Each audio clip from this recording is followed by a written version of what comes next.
Synopsis of the Books of the Bible. Job. By JND Darby.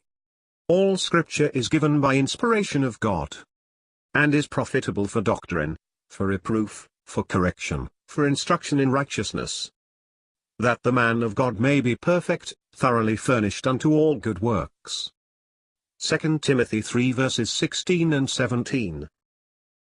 Synopsis of the Books of the Bible. By John Nelson Darby. Job, chapters 1 and 2. Man put to the test and the dealings of God. In Job we have man put to the test, we might say, with our present knowledge, man renewed by grace, an upright man and righteous in his ways, in order to show whether he can stand before God in presence of the power of evil, whether he can be righteous in his own person before God. On the other hand, we find the dealings of God, by which he searches the heart and gives it the consciousness of its true state before him. Job and his accuser before God. All this is so much the more instructive, from its being set before us independent of all dispensations, of all especial revelation on God's part. It is the godly man, such as one of Noah's descendants would be, who had not lost the knowledge of the true God, when sin was again spreading in the world and idolatry was setting in, but the judge was there to punish it. Job was encompassed with blessings and possessed real piety.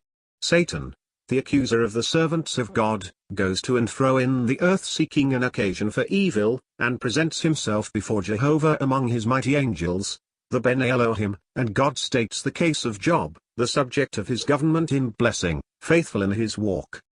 Satan as God's instrument. It is carefully to be remarked here, that the spring and source of all these dealings is not Satan's accusations, but God himself.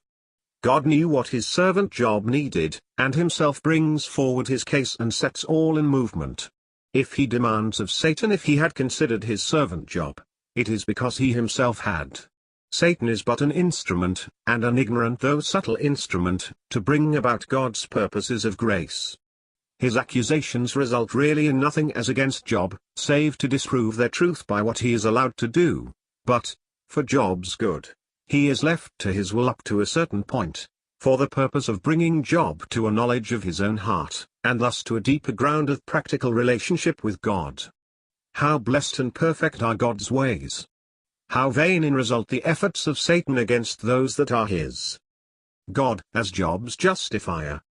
Satan attributes the piety of Job to God's manifest favor and to his prosperity, to the hedge he had put around him.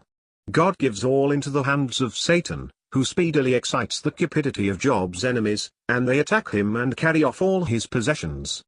His children perish through the effects of a storm which Satan is allowed to raise. But Job, dwelling neither on the instruments employed nor on Satan, receives this bitter cup from the hand of God without murmuring. Satan suggests again that man will, in fact, give up everything if he can preserve himself. God leaves everything to Satan except the life of his servant. Satan smites Job with a dreadful disease, but Job bows under the hand of God, fully recognizing his sovereignty. Satan had exhausted his means of injuring Job, and we hear nothing more of him, but it is beautiful to see that God has hereby completely justified Job from the accusation of Satan. Job was no hypocrite. He had lost all to which Satan traced his piety, and it shone forth brighter than ever. Satan can trace the motives which work in flesh, the evil in man's heart which he excites, but grace in God, his uncaused love, and grace in man which trusts in and leans on it, he cannot measure, nor know the power of.